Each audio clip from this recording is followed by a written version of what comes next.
Evil has many names in the grim darkness of the future, but one of them is Urien Rakarth. Welcome, gentle listener. I am Baldermort, and I wish to introduce you to the important figures in the Warhammer 40K universe. So, let us explore the history and influence of Urien Rakarth, the Sculptor of Torments. The great gods of chaos are forces that reflect the evil in the beings of the galaxy, so they are merely the collected smoke that is given off by the fires that burn brightest in the material realms of the galaxy. They are forces of unnature, apparitions like the traditional poltergeists of horror that can now affect the material realm.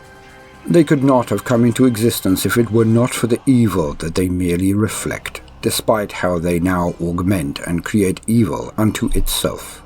The cause was always in the realm of the real, the realm of matter. If there is a definition of the word evil that can be used in the grim darkness, it must surely be personified by only two living beings. One of those names is Urien Rakarth. He is a creature that is a terror to those that terrorize, a monster that all of the other monsters that dwell in the heart of the dark city of Khormorah fear beyond any save his twin, Asdrubal Vect. Not a twin of birth, but a twin in evil. But they are different fears, different types, although probably equal in their effect. Urien Rakarth is all that is evil in the heart of sentient races, and epitomizes the uncaring folly of the Eldar at their very worst, their most degenerate, their most sinister and most cruel. Vect symbolizes other traits, which we shall discuss him in due course. Rakarth is a seemingly eternal icon for everything that went wrong with the Eldar. More so because he is the living wreckage of that culture, like a vampire or mummy of ancient Terran myth, continuing to live while all around him is corrupted by his mere presence. He is the last vestige of the living creators who caused the birth of She Who Thirsts, Slaanesh, who destroyed the Eldar Empire in the moment of her birth. He is the shattered, warped mirror of Eldred Ulthran, and he is beyond pity or mercy. Now I shall lean on existing wisdom. Twisted beyond measure, the being known as Urien Rakarth has such a mastery over the arts of the flesh that he has died and risen back to life time and time again. A depraved genius in the fields of bodily manipulation and anatomical sculpture. Rakarth's skill as a flesh crafter is legendary. Though he once played key roles in many of the intrigues that bind Khormorah, he has transcended the need to involve himself in such petty squabbles over power and prestige.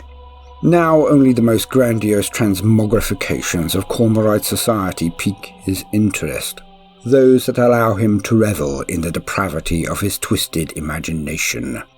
Urien's wizened body has long since passed the ability to regain the glory of a recently fed Drukhari, for he is several thousand years old. Over that great span, Urien has perished to bolt, flame, blade, bullet, toxin, eviscerator, and more grisly fates besides.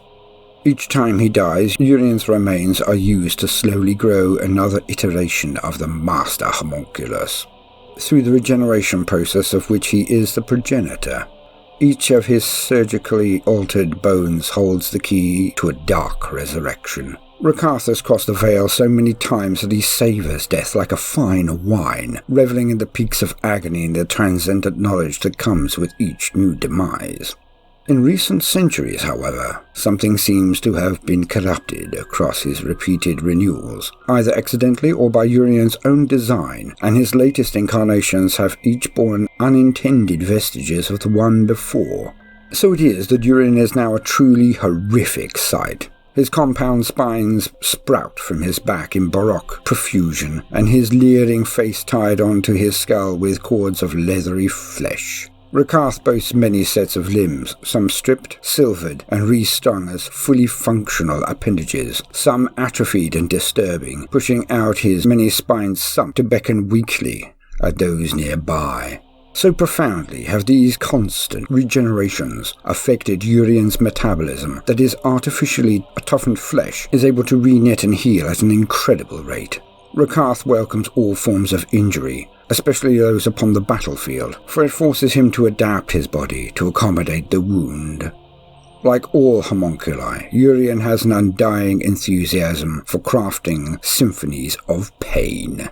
He carries a variety of strange weapons to war, including a gauntlet that can inject his own highly mutagenic ichor into his foes, and a blade that can kill with the slightest scratch.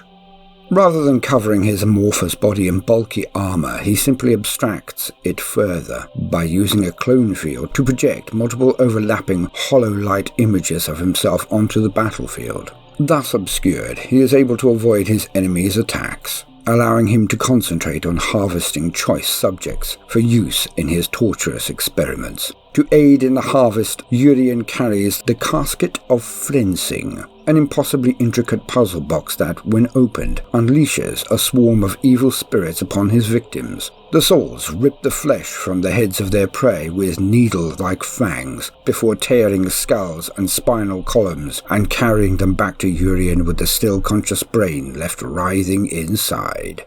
Despite the panoply of cruel artifacts that Urien possesses, the true weapons of this demented fiend are the repugnant creatures that shamble out from his flesh pens, a menagerie of horrors that strains the sanity of all who behold it.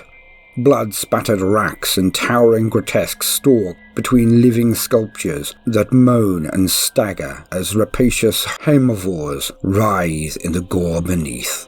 At the head of this gruesome procession comes Rakarth himself, theatrically conducting the carnage about him like a ringmaster at some hellish circus.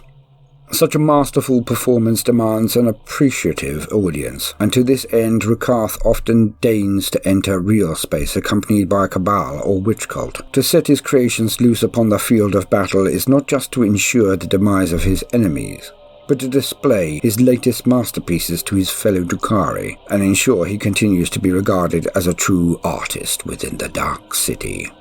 To his faint amusement, competition is extremely fierce for the honor of the master homunculus's presence. Few spectacles are as extreme as the gnashing, thrashing carnival of pain Rakarth unleashes upon his prey. For this reason, Cormoral was abuzz when the Sculptor of Torment announced he would display his craft openly at the wake of Asdrubal Vecht. Archons from every corner of the Dark City came to view the grim spectacle, little knowing it was they who would become the subject of Urien's latest masterpiece. I have long taken an interest in humans and their crude dabblings in fleshcraft. The Adeptus Astartes are powerful warriors, but their creators have always been too restricted in their vision. This Primarch, Robert Gillivan, occludes his mind to so many possibilities, and as such will never achieve the perfection he seeks. The perfection that I define as the practice of my craft. If he wishes to learn from the master, let him come to me. I will gladly make room for him in my grandest school yet. Urien Rakarth, Sculptor of Torments. End quote. Evil. Urien Rakarth is pure, unadulterated evil, of a level almost unimaginable to a mortal. Urien Rakarth is an ancient terror, and hails from before the fall of the Eldar. He was part of the pleasure cults that led to the degeneration of the entire society, and was directly responsible for the fall of his entire race. While others stayed in real space, at the heart of the Eldar Empire, Urien secluded himself in the webway and indulged in practices so terrible, so unforgivable, that even the Eldar of the pleasure cults could not stomach them, so he hid in the webway. But even then he was a mighty noble of Cormoral, before the advent of Asdrubal Vecht, and was among the architects of the city. When the salamanders were drawn in by Vecht and used as cat's paws to facilitate his coup, they annihilated any noble or their retinue while they attempted to regain the ship that Vecht had stolen. a cunning plan indeed. The damage wrought was so catastrophic that it allowed the once slave to become the master. While all of this went on, Urien Rakarth simply retreated into his oubliettes and places of power, and did not attempt to rise against Vecht. Thus he was barely allowed to live.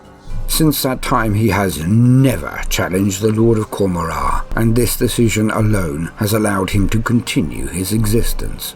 He was also one of the architects of the craft that permits Drukhari, the Dark Eldar, who named themselves the Eldar, to regenerate from death. The truly worrying part about him is that he can no longer recover his vitality from mere slaughter of thousands. Perhaps he will require the deaths and torture of entire worlds and systems soon to even continue. With his status inside the Eldar secure, he has the power and the influence to make this level of atrocity a reality. Weep for the realms of man, for the Sculptor of Torments may yet have outgrown the city of Cormorra. This can only lead to pain on a scale even Khorne or Slaanesh herself might envy.